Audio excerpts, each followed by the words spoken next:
Assalamualaikum my YouTube family. Hope you all are doing great. Guys, sometimes we are reluctant to make that English conversation because we fumble and we can't think of what to say. We are good at writing stuff, but when it comes to conversation, we draw a complete blank. So in today's video, I am gonna give you 10 smart English sentences that you can use in your daily life English conversation. So let's get started.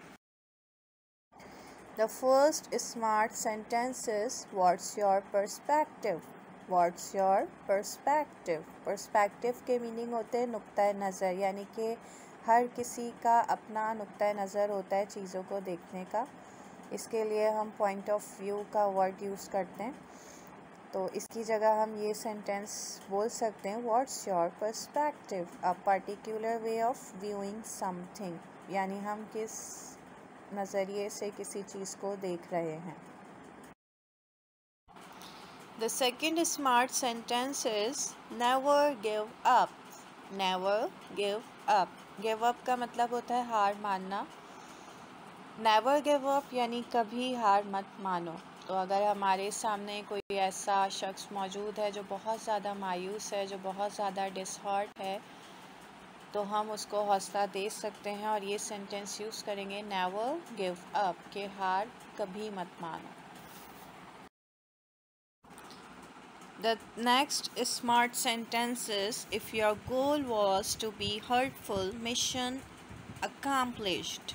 If your goal was to be hurtful, mission accomplished. Accomplish का मतलब होता है मुकम्मल होना, यानी कोई अगर हमें गुस्सा दिला रहा है तो हम उसके जवाब में ये कह सकते हैं कि अगर आपका मकसद मुझे हर्ट करना था तो आप अपने मिशन में कामयाब हो चुके हैं। The fourth smart sentence is, that's the general consensus.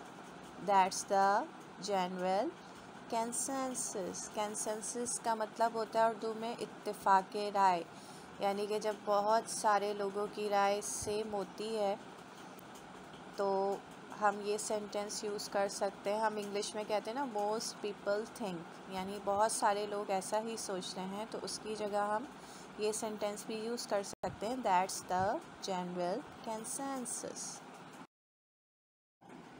The next smart sentence is, if you don't know the answer, duck it.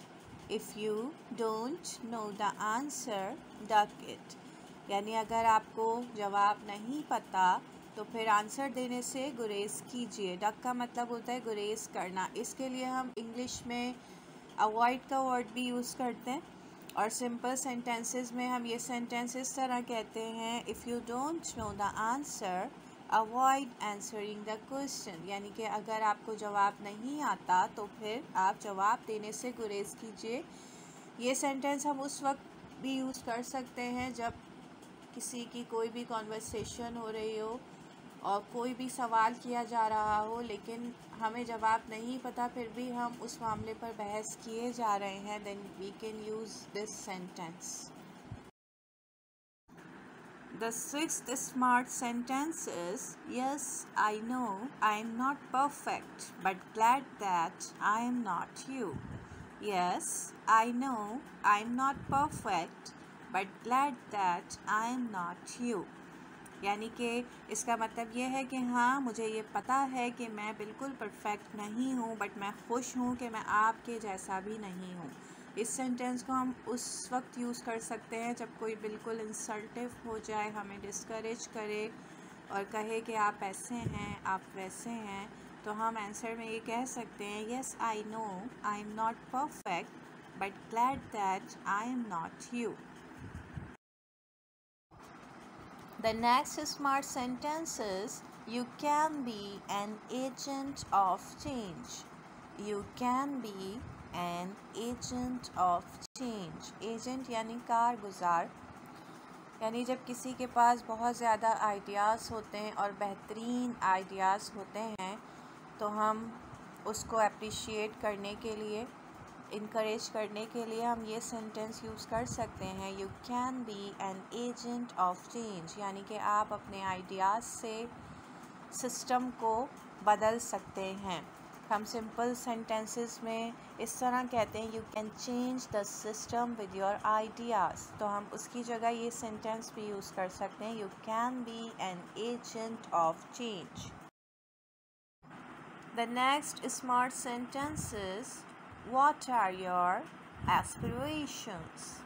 What are your aspirations. Aspirations के मीनिंग होते हैं ख्वाहिशात या मकासद।